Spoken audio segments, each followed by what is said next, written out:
John Higgins, a prosperous merchant and trader. A bustling commercial village, Exeter became the capital of New Hampshire in 1775 and was a center of military and political activity during the Revolutionary War. The balance and symmetry evident in the design of this house are characteristic of the Georgian style of architecture popular in England and the colonies during this time.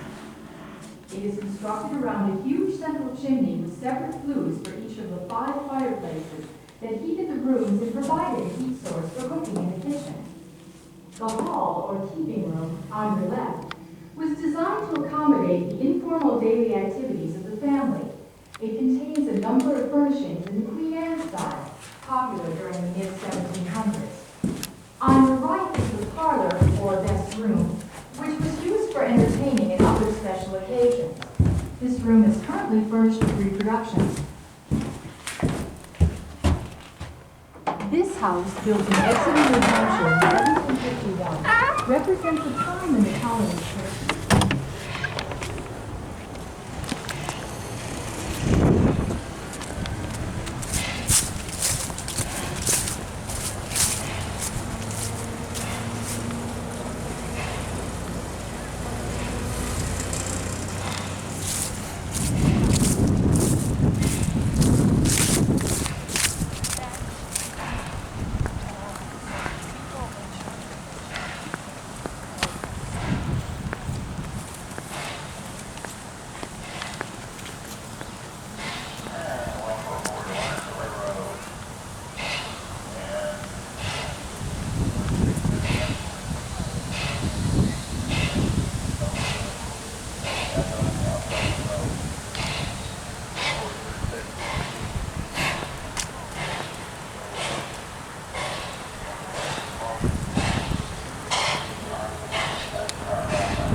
All right, thank you. You're welcome.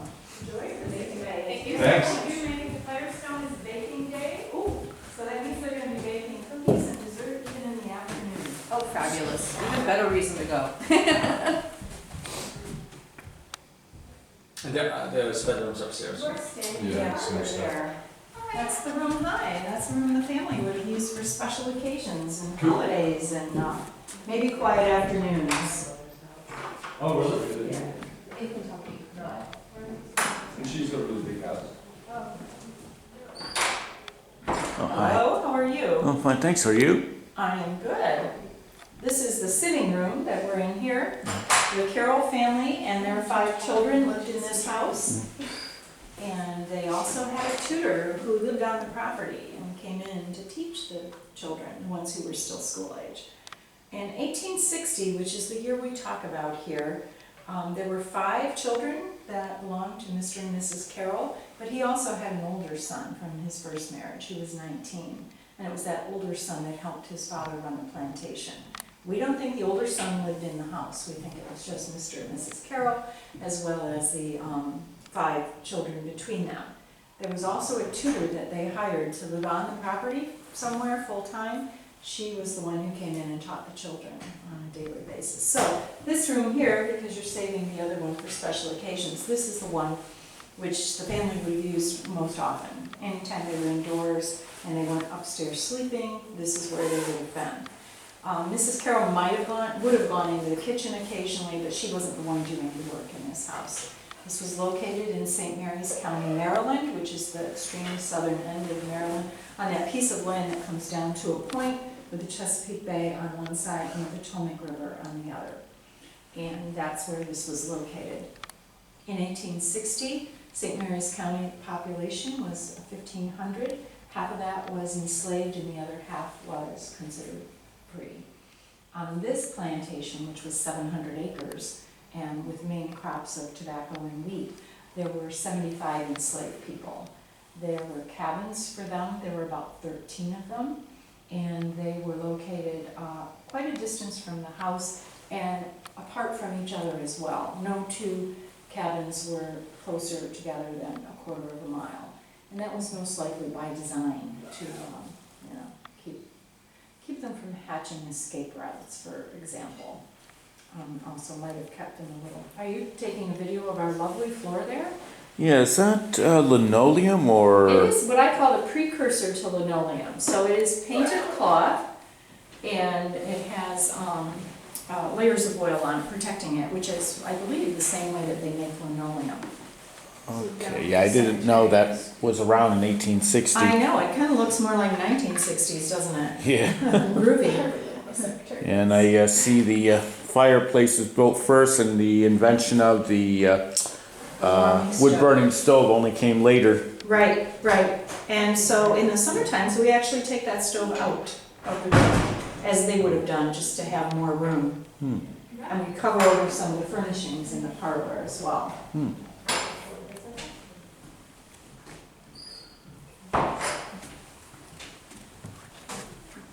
And the next room that you're going to walk into is the parlor, and that's where the family would have spent their company, holiday time. So that was their fanciest room. Now, just so you know, the furnishings in here did not belong to the Carroll family, because by the time the home was acquired by Henry Ford in the 1940s, no one was living in it. However, the furnishings are appropriate for this region, this time period, and a lot of it even built in Baltimore, because it would have been safe to assume that most of the family's furnishings would have been built in Baltimore at this time, the mass-produced items at any rate. I guess it was fortunate it was Maryland. It stayed with the Union during the Civil War. It did, and I often tell people that, because that meant that the enslaved population here remained enslaved, even after the Emancipation Proclamation, which only applied to the southern states. So you know your Civil War history, it sounds like. Yeah, it applied, if I remember correctly, to the areas in rebellion, and Maryland wasn't in rebellion. Exactly. Well, and partly because Lincoln declared martial law. Yeah. So we do have some record of Mr. Carroll being brought in for questioning by the government at some point at the beginning of the war for his disloyalty. He was encouraging others to join the Confederacy, and he may have been also supplying them with material help as well. This was Did you know Maryland, as a state, prior to the end of the war, actually outlawed slavery and emancipated all the slaves in the state? It was about 6 years before the war ended, November 1st, 1864. Oh, that I didn't know. Yeah. Well, there's a lot of different states to study when you're studying Civil War history, so a lot of things to remember. But this is just on the other side of the Chesapeake Bay from where Harriet Tubman escaped from the plantation she was on. Hi, how are you today? Welcome to Susquehanna. Thank you. You have just time traveled to 1860. and the state of Maryland, where this plantation used to be. Okay, I always think of plantations like in Georgia or. Yeah, well, and this is a modest looking home for most people think. Now, this is typical, we've had people from Maryland tell us this is pretty typical. Actually, this was a wealthy family living in this plantation.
dinner is nearly ready.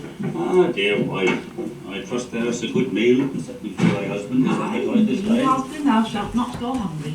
Here then, I'll wash. Sarah, bring the basin that your father might wash his hands. And there's a napkin laid right beside it.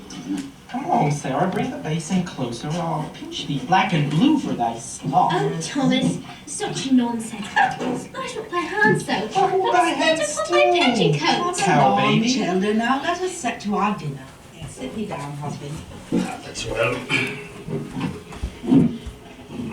Now, let us lift up our eyes and our hearts to our most heavenly Father. O Lord,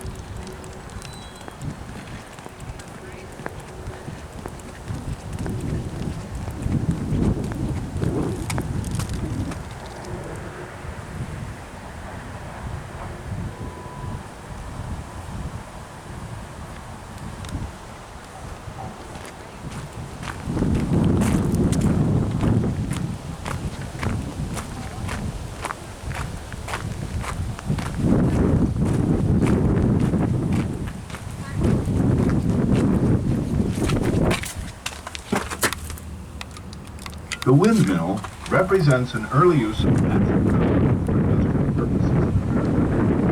The tower was like this one. These types of windmills are commonly landscaped on the east coast of the United States, areas where strong ocean breezes and unobstructed open space provided the necessary wind force to turn the heavy wooden arm. The arms, or spars, were connected to internal galleries.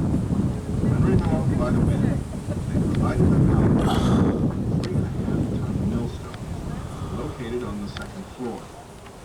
Grain or corn was fed to the stones through a hopper on the third floor, while ground flour and meal were packaged, stored, and sold on the first floor. All the floors were accessible by an interior winding staircase. The ladder-like arm. Hi. How are you doing? Well, fine, thanks. How are you? Doing very well. We are dyeing some wool yarn.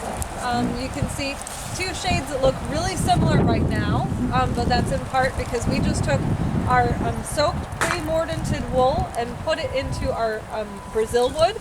This pot over here has been sitting on for quite a while. It's starting to get a little clear. You can kind of see that in the pot.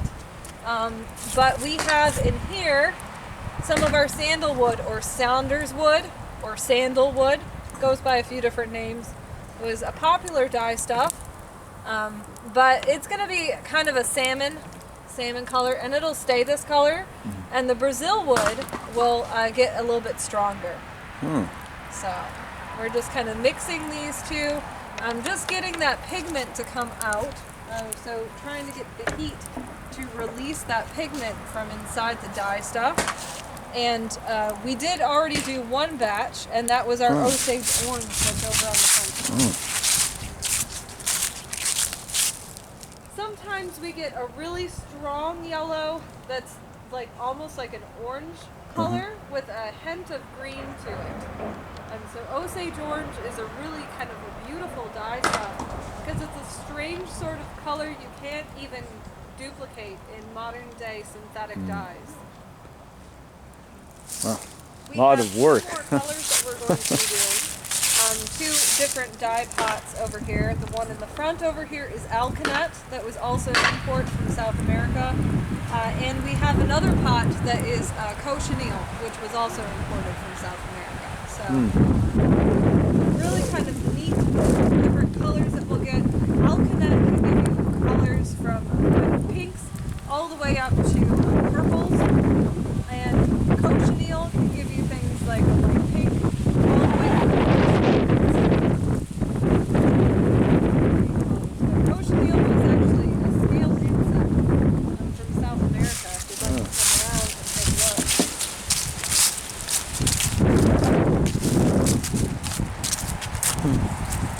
looks kind of gray on the outside, but the females have a powder on the inside. So what the Spanish conquistadors saw when they started coming into South America was this beautiful rich red face paint and red woolen items, and they asked the natives how they got it, and they showed them the process of scraping these scale insects off of the prickly pear cactus and then drying them in a basket, not too dissimilar from the one that we're actually drying things on here, and then letting those sit in the sun until they're fully dried out, grinding them down, and putting them into your dye bath. And we have this dye bath over here. So that's that same plant. So this is the liqueur that we started a couple of days ago with those ground down insects. You can kind of see at the edge how red it is. So rather red liqueur. And we'll put our yarn in and it'll absorb some of that color. But we need to get done with these two before we move on to this one. Okay. Wow. Keeps it clean. A lot of work just to dye your clothes. Whew.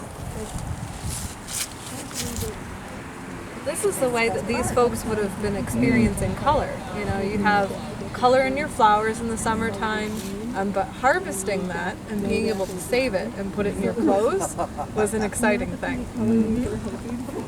Did you have a little color? So, Osage orange, golden marguerite, logwood, sandalwood, madder root, so the root of the madder plant, black walnuts from over by Giddings, a netto that was imported, same thing that we use for coloring cheese and Cheez-Its, goldfish crackers, cochineal, blue flag irises we grew in the garden, and Dyer's coreopsis. Oh, wow. Yeah, it's a lot.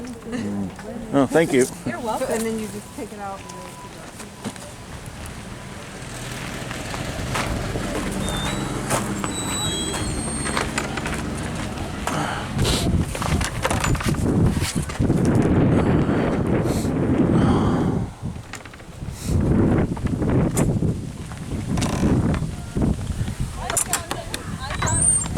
No. Hello, hi. Welcome to 1760. Yes, feel free to come up by the fire to staff the stone, please. We are working on preparing our dinner meal. We have a loaf of bread down there that's rising. We have a pot of hot water ready for tea. We also have our mutton hash, which is sitting there in the gravy, just letting that stew just a second, and then I'm going to add the meat to it and put a lid on it and just let it sit and stew and cook slowly. Seconds up. Yes. And that is a bake oven. That's for your pizza. Not in this time period, no pizza. Same kind of oven though. Yes. We're showing you 1760s, and this house is known as the Daggett Farm. And what we try to do here is give you a glimpse into the colonial lifestyle of the Daggett family. Mr. and Mrs. Daggett, Sam and Anna, and their 3 small children. We do cook a meal first thing in the morning. We sit down and we eat it around midday, sometime between 11 and 2, using recipes of the time period, with cookbooks that would have been available to Anna, also resources that would have been available to Anna. We are also doing our dye program today, so the ladies outside are dyeing skeins of yarn, and we are using natural dyes that also would have been available to Anna Daggett, because she definitely was instrumental in the process of textile production in the Daggett house. We do have, according to Sam's account books, that they were selling flannels. And we do know that Anna did have a full-size barn loom. If you'd like to see an example of a barn loom, we have one over in our Liberty Craftworks area in the Weaver shop. But feel free to walk about the house, and don't forget to check out our parlor. That's our nicest room in the house. And if you have any questions, please do not hesitate to ask. So this is the original floor? Yes, the floor you were standing on is older than the United States of America. Oh, wow. Are you going to do the one that you normally do? Well, that's the one with the here? Yeah. Okay.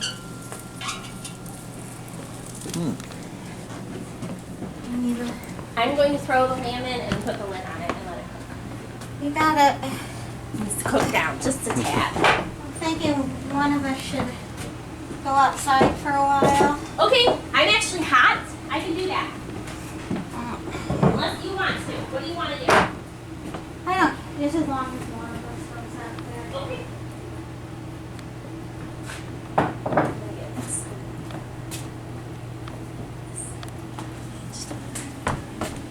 I was gonna do it with your cup. Doesn't matter to me.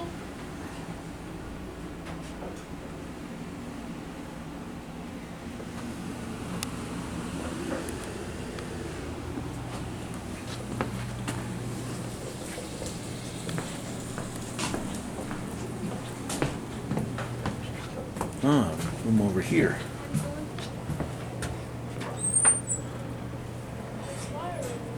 Oh, yeah.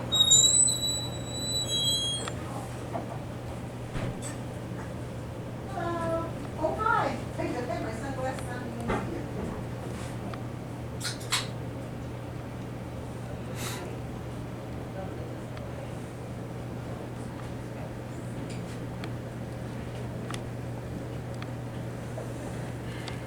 You guys like it here this time of year?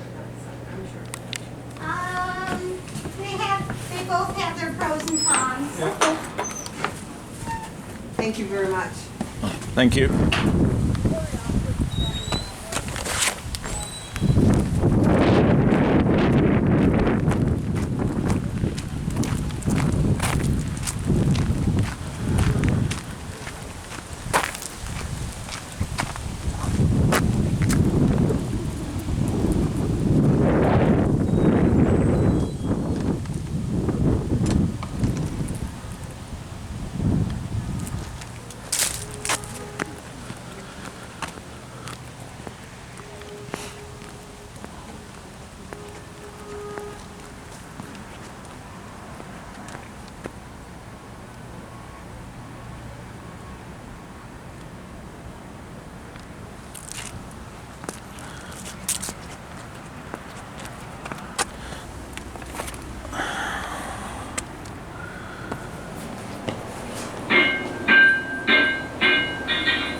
Without realizing it, you've not only just stepped back in time about 100 years, but have also stepped several thousand miles from Dearborn, Michigan.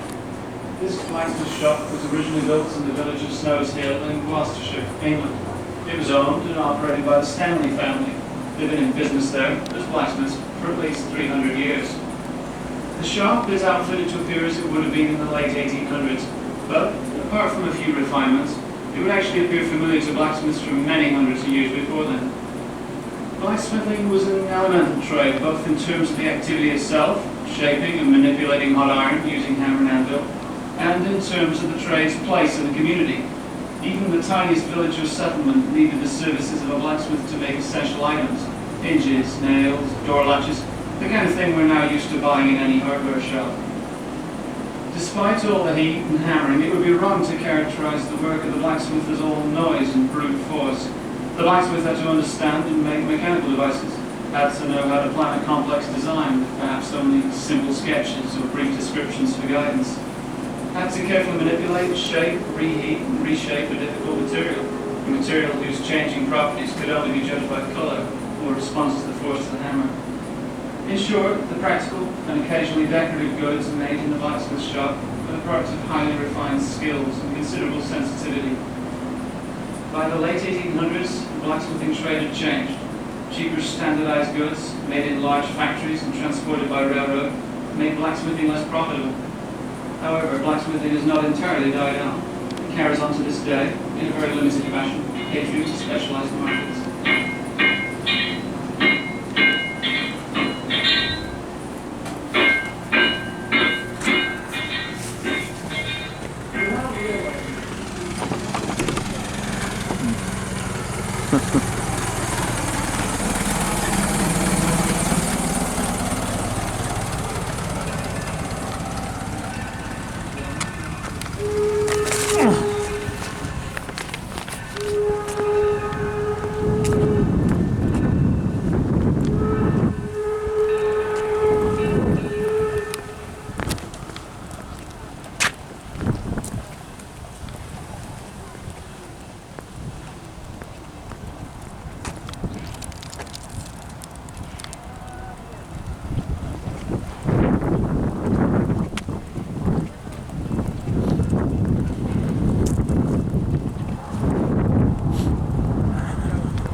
say you're going down Southfield, you're dropping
by 1914 about it.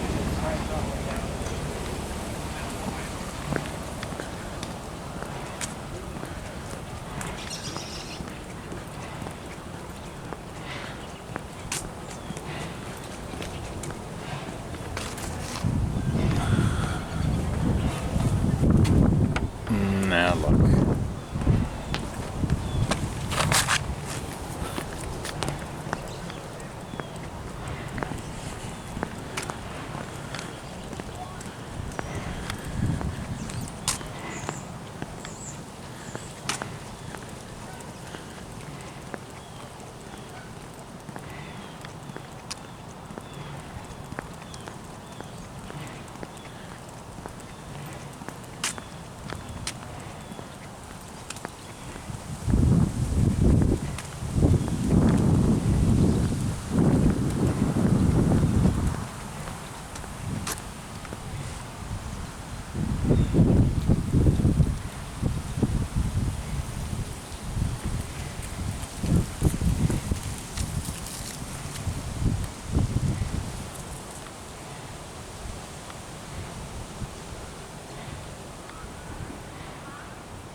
So, okay, I'm I'm just gonna go by. I'm not gonna bug you guys. Don't have to move. It's okay.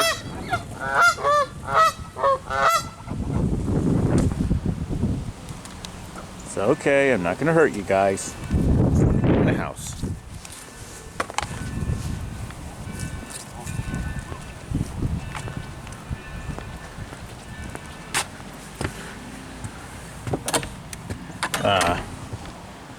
Guess I wasn't gonna go in the house.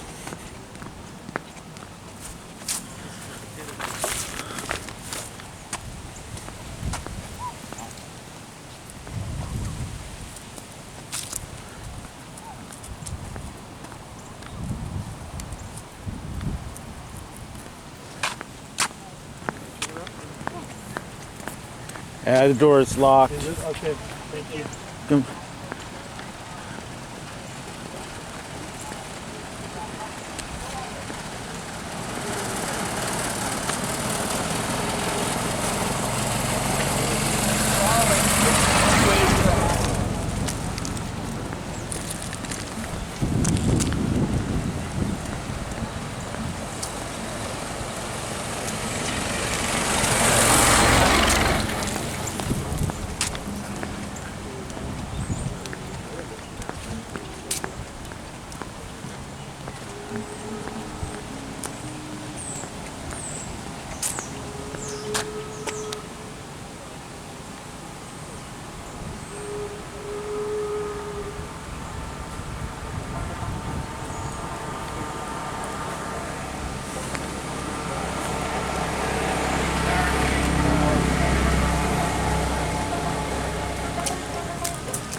remarkable escape.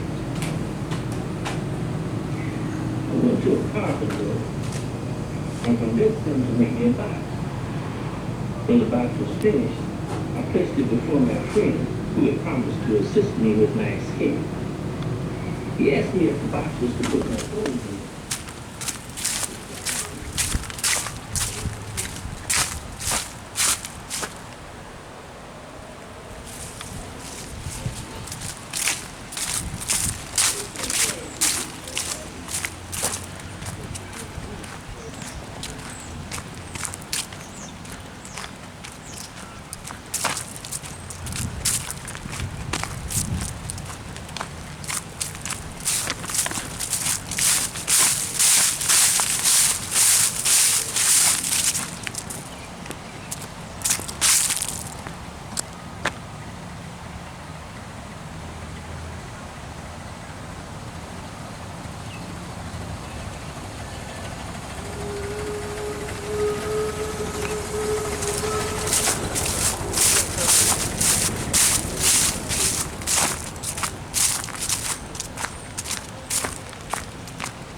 Oh, hi. Welcome to the Manning's home.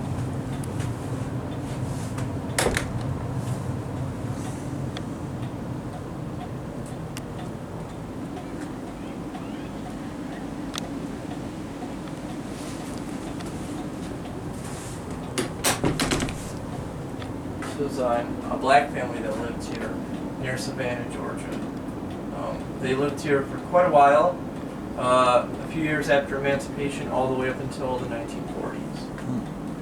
We focus on the 30s, Depression era, because it was a time of economic turmoil, and it was also a very, very difficult time to basically be black in the South. They had a lot going against them. So, and the story of this home is basically them, persevering, doing a lot with very little, and not letting the odds that were certainly stacked against them stop them from living their lives.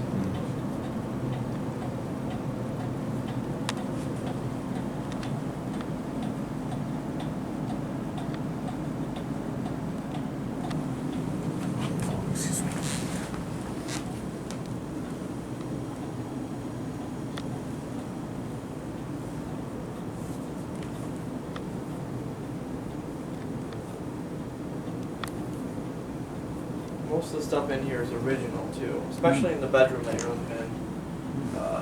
Much of that is original to the building. Henry Ford purchased it. Yeah, I heard about newspapers on the wall, but I didn't actually believe it. Oh yeah, pretty common actually, for a long time. It was a cheap insulator, and in some ways also it's decorative, inspired wallpaper that uses newspaper print.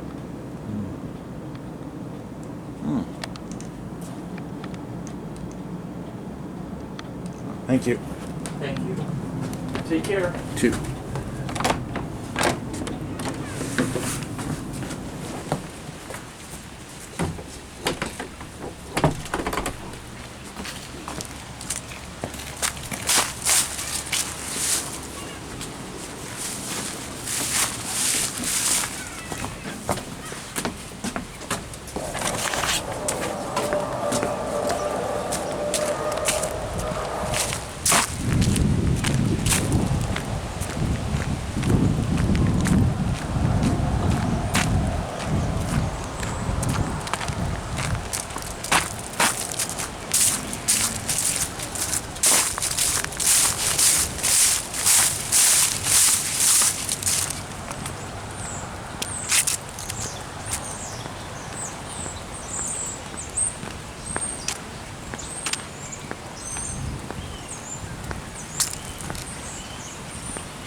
Jamestown to recite his lessons.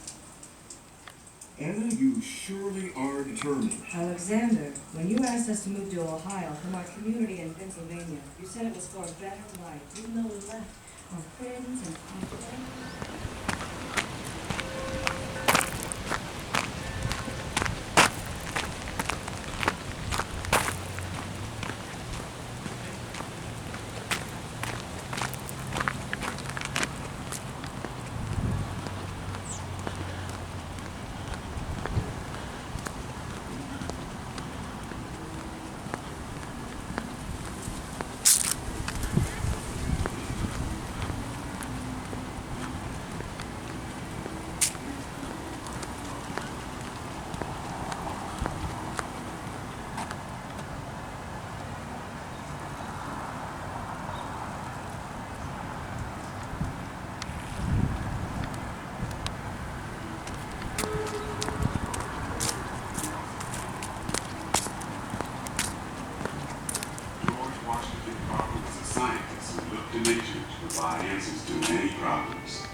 In his laboratory, classrooms, and lectures, he inspired people to respect one another and the environment, live in harmony with nature, and help themselves.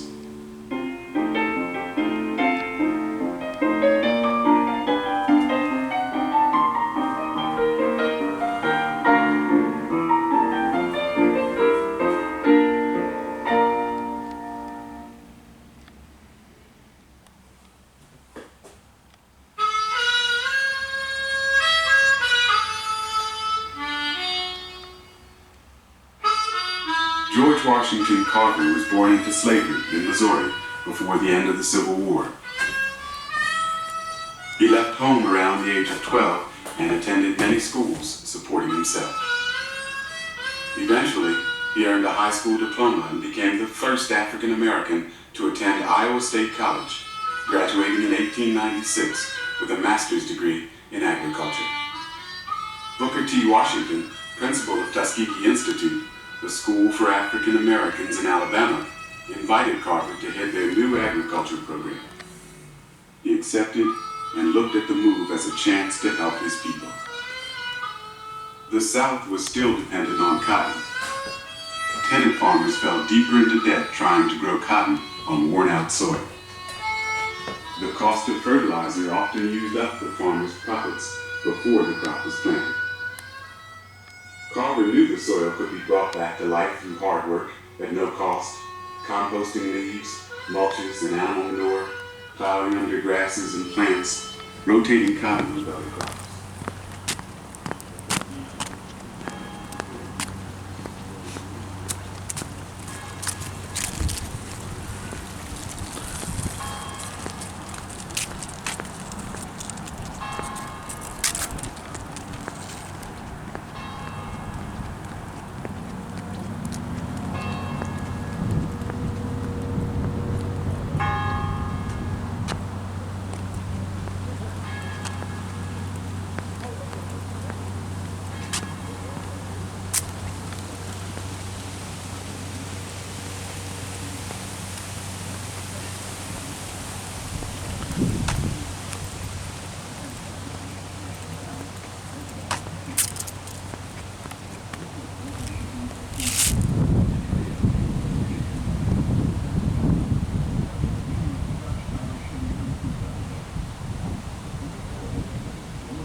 Classes to Miller and McGuffey schools for a day-long experience in 19th century education.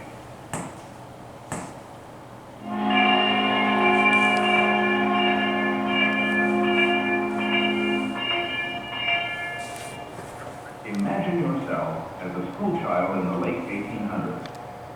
You may have walked several miles to get to a one-room school like this one. If you didn't linger along the way, you would have time to play with your friends in the schoolyard before the teacher rang the bell to begin classes.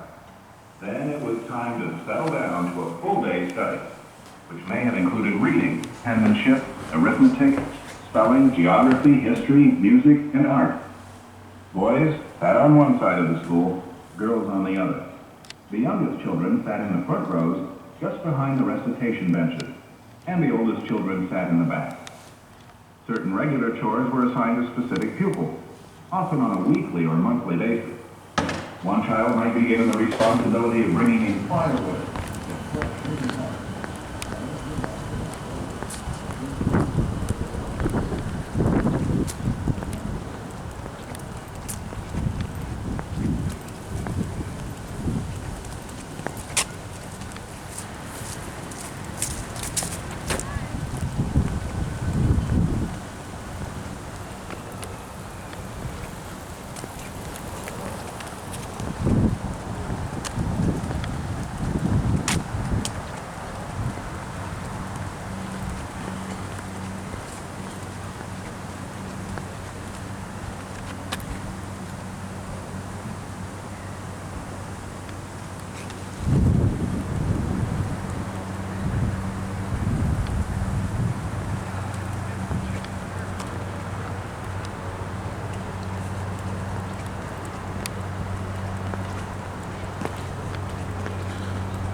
Yeah, just making a video for YouTube.